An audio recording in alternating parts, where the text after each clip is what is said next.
बाळा बांगरनी त्या काळामध्ये मला अलर्ट केलं होतं. मला जीवे मारण्याची सुपारी वाल्मिक कराडने दिली होती. ज्या व्यक्तीला सुपारी दिली त्याच्यावरती आता त्यांनी एक मोक्याची केस केली, तो बाहेर आहे. नाथऱ्याचा प्रकाश मुंडे सुद्धा तुमच्या तावडीतून सुटला नाही. त्यावेळेला जात बदनाम होत नाही. आणि त्या बापू आंधळेची हत्या या वाल्मिक कराडनी, या गोट्या कित्यांनी, सोमनाथ सलगरे, राजा फड या लोकांनी बापू आंधळेची हत्या केली. पोलिसांना आम्ही अनेक वेळेला विनंती केली की या प्रकरणामध्ये तुम्ही आरोपींना अटक करा. तर पोलीस सांगायचे की आम्हाला याच्यामध्ये ठोस असं काही मिळत नाही.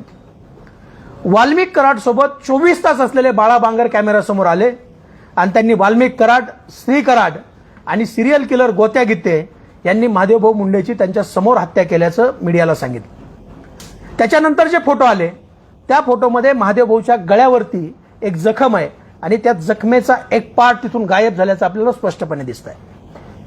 आमच्या वाटेला आल्यानंतर आम्ही लोकांचे काय हाल करतो हे दाखवण्यासाठी वाल्मिक कराड हा तो मासाचा तुकडा खिशामध्ये घेऊन फिरत होता. अनेक वेळेला प्रश्न विचारले जातात की बाळा बांगर आजच का बोलला, बाळा बांगर एवढे दिवस कुठं होता. तर बाळा बांगर आज नाही बोलला. बाळा बांगर हा वाल्मिक कराडच्या सोबत असल्यापासून बोलतोय. बाळा बांगरनी त्या काळामध्ये मला अलर्ट केलं होतं. मला जीवे मारण्याची सुपारी वाल्मिक कराडने दिली होती. ज्या व्यक्तीला सुपारी दिली त्याच्यावरती आता त्यांनी एक मोक्याची केस केली, तो बाहेर आहे. जेव्हा वेळ येईल त्या व्यक्तीला मी समोर आणीन की शिवराज बांगरचा मर्डर केला नाही म्हणून त्या लोकांवरती सुद्धा मोक्याची कारवाई केलेली आहे. आणि ही गोष्ट मला बाळा बांगरने सांगितली होती. अगदी आमच्या व्यवसायापर्यंत तिथे सुद्धा त्यांचे लोक पाठवायचे आणि खोट्या केसेस करायचं असं वाल्मिक कराडनी ठरवलं होतं. मग महादेवभाऊ मुंडेची हत्या झाल्यानंतर गेल्या 22 महिन्यामध्ये तुम्हाला 400 मीटरवर असलेलं महादेव मुंडेचं घर का दिसत नाही? महादेव मुंडे वंजारी समाजाचे नाहीत, ते जातीचे नाहीत. आणि मग महादेव मुंडेची हत्या झालेली असताना हे कुटुंब अनेक वेळेला तुमच्याकडे आलंय, अनेक वेळेला तुम्हाला विनंती केली आहे की साहेब या प्रकरणामध्ये आम्हाला न्याय द्या. तुम्ही साधी भेट घेण्याचं सौजन्य दाखवत नाहीत आणि माझी जात बदनाम झाली. महादेव मुंडेची हत्या करणारे सुद्धा तुमच्या बगलेत बसणारे आणि तुमच्या शेजारी बसणारे वाल्मिक कराडचा मुलगा गोट्या गित्ते ही लोक आहेत असं बाळा बांगर यांनी सांगितलं. दुसरी घटना, आम्ही ज्या ज्या वेळेला महादेव मुंडेंचा विषय काढतो त्या वेळेला आम्हाला प्रत्येक वेळेला विचारलं जातं की बापू आंधळेंचं काय झालं. बापू आंधळेबद्दल तुम्ही बोलणार नाहीत का? बापू आंधळे तुमच्या जातीचा नाही का? होय, बापू आंधळे सुद्धा माझ्याच जातीचा. बापू आंधळेची हत्या झाली.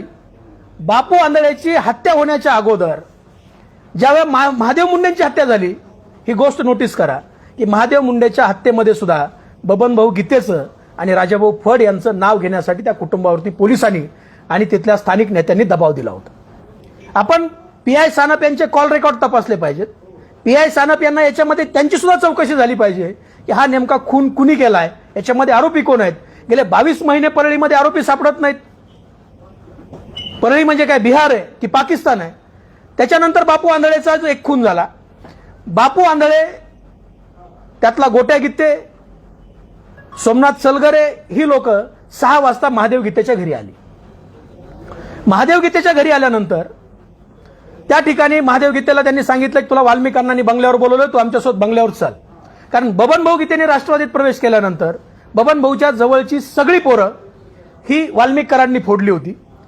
ज्या दिवशी महादेव मुंडेंची हत्या झाली त्याच्या 3 दिवस अगोदर एकाच वेळेला अनेक बबनभाऊच्या कार्यकर्त्यावरती हल्ले झाले. त्याच्यामध्ये सहदेव सातबाई असेल, स्वप्नील पुजारी असेल, त्याच्यानंतर निहरकर असेल, त्याच्यानंतर साळुंके असेल, या लोकांचे हातपाय ह्या गोट्या गिते आणि ह्या गँगनी मोडलेले आहेत. पोलिसांनी साधी NC सुद्धा घेतली नाही. त्याच्यानंतर कोर्टात जावं लागलं आणि कोर्टात गेल्यानंतर गोट्या गिते आणि त्याच्या गँगवरती 307च्या केसेस कोर्टाच्या माध्यमातून केल्या. हे जे अभय आहे, हे परळीमध्ये अभय कोण या गुन्हेगारांना देत होतं हा सुद्धा विचार आहे. याच्यातला सहदेव सातबाई सुद्धा वंजारीचा आहे, याच्यामधला नेहरकर सुद्धा वंजारी आहे. अरे नाथरा गावामध्ये राहणारा प्रकाश मुंडे हा तुमच्या विरोधामध्ये ग्रामपंचायतचा सदस्य होतो. तुम्ही त्याच्यावरती खोट्या केसेस करता, त्याला उचलून नेता, त्याला मारहाण करता.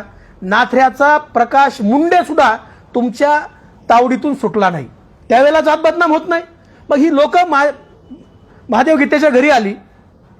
त्यांनी सांगितलं की तुला अण्णासाहेबांनी बोलवलंय आणि तू चल. महादेव गीतेने सांगितलं मी येणार नाही, मी बबनभाऊशी एकनिष्ठ आहे.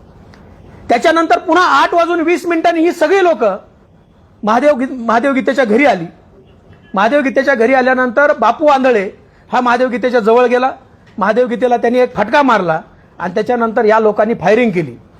या फायरिंगमध्ये महादेव गीतेला 2 गोळ्या लागल्या, ज्या पोटातून आरपार होऊन गेल्यात.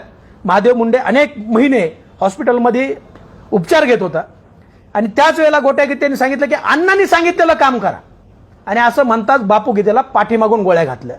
एक वंजारी समाजातला सरपंच, एक गरीब घरचं लेकरू, त्याचे आई वडील, त्याची बायको आजही कधी मीडियासमोर आले नाहीत.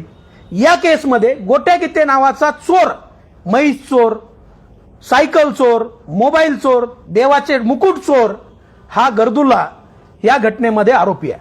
त्यांनी बापू आंधळेला गोळ्या घातल्या, बापू आंधळेचा त्या ठिकाणी खून झाला आणि बबन भाऊ गीते तिथे नसताना सुद्धा बबन भाऊचं नाव त्याच्यामध्ये गोवण्यात आलं. ज्या महादेव गीतेला गोळ्या घातल्यात त्या महादेव गीतेला सुद्धा त्याच्यामध्ये गोवण्यात आलं. हे बबन भाऊ गीते, महादेव गीते, मुकुंद गीते ही लोक वंजारी समाजाची नाहीत. म्हणजे बबन गीते हा तुम्हाला फक्त तुमच्या निवडणुकीला उमेदवार होऊ शकतो या भीतीपोटी बबन गीतेला कुठल्या ना कुठल्या गुन्ह्यामध्ये गोवायचं आणि कुठल्या ना कुठल्या गुन्ह्यामध्ये त्याला ट्रॅप करायचं. म्हणून जे परळीमध्ये त्या काळात खून प्रकरणं झालेत त्या खून प्रकरणामध्ये बबन गीतेचं आणि राजाभाऊ फडचं नाव घेण्याचा प्रयत्न झाला. हा जो गोट्या गीते नावाचा जो सिरियल किलर आहे, हा गोट्या गीते रात्री अपरात्री बबन भाऊच्या घरी जायचा. त्याचे व्हिडिओ आहेत, मी तुम्हाला व्हिडिओही देतो. रात्री अपरात्री बबन भाऊच्या घरी जायचा, बबन भाऊच्या दारामध्ये दारूचे ग्लास, हडकाचे तुकडे, राम नाम सत्य है, बबन भाऊला शिवीगाळ, बाजारामध्ये उभा राहायचं, बाजारातून फोन करायचा आणि त्याचा व्हिडिओ करायचा आणि बबन भाऊला आई बहिणीवर शिवीगाळ करायची. का तर बबन भाऊनी फक्त गोट्याला एक झापड मारावी किंवा काहीतरी करावं, त्याच्यानंतर गोट्याचा खून करायचा आणि त्या खुनामध्ये बबन गीतेनं गुंतवायचं, या प्रकारची प्लॅनिंग होती. एवढं छळलं बबन गीतेला तरीही बबन गीतेंनी संयम ठेवला. मला कुठल्याही लोकांना वाईट बोलायचं नाही, मी संविधानिक पद्धतीने यांच्या विरोधामध्ये लढणार आहे. आणि त्या बापू आंधळेची हत्या या वाल्मिक कराडनी, या गोट्या गीतेंनी, सोमनाथ सलगरे, राजा फड या लोकांनी बापू आंधळेची हत्या केली. मग बापू आंधळेची जर हत्या झालेली असेल तर त्या हत्येमध्ये फिर्यादी बापू आंधळेचा घरचा पाहिजे ना, बापू आंधळेची आई पाहिजे, वडील पाहिजे, बायको पाहिजे. हा भुरटा चोर गोट्या गीते त्याच्यामध्ये फिर्यादी केलाय आणि त्याला फिर्यादी करून बबन भाऊ गीतेला त्याच्यामध्ये गोवलं. बरं, जी गोळीबार महादेव गीतेवर झाला त्याच्यामध्ये अंबेजोगाईमध्ये महादेव गीते हे उपचार घेत होते आणि उपचार घेत असताना त्या ठिकाणी ससाने नावाचा एक पोलीस अधिकारी जॉब घ्यायला जायचा आणि ज्या वेळेला महादेव गीते म्हणायचे की माझ्यावर हल्ला करण्यासाठी या लोकांना वाल्मिक बाबूराव कराड यांनी पाठवलंय, तसाच अधिकारी उठायचा निघून जायचा.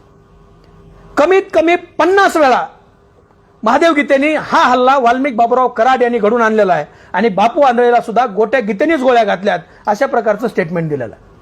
तरीही पोलिसांनी रेकॉर्डवरती वाल्मिक अण्णा असा उल्लेख केला.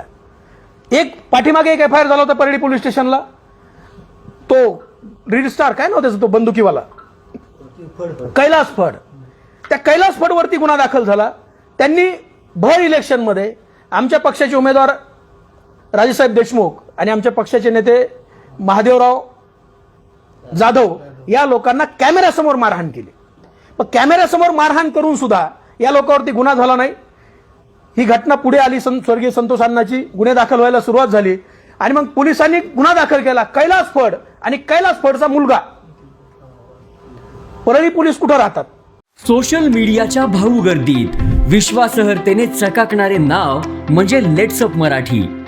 सगळ्यांना, सगळ्या नागरिकांना ती स्पीच, ती लेट्सअप वरील मुलाखती म्हणजे विचारांचा खजिना. त्यानंतरच्या निवडणुकीमध्ये मला सोडून गेले. बातम्या केवळ वस्तुस्थिती सांगणाऱ्या, न प्रोपगंडा, फक्त जनतेचा अजेंडा. क्योंकि आने वाला कल जाने वाला है, जाने वाला कल आने वाला है. राजकारण, मनोरंजन असो की क्रीडा क्षेत्र, महाराष्ट्राची स्पंदने संवेदनशीलतेने टिपणारे माध्यम म्हणजे लेट्सअप मराठी. जगासोबत एक पाऊल पुढे राहण्यासाठी लेट्सअपचे ॲप, सोशल मीडिया आणि वेबसाईट सोबत कनेक्टेड रहा.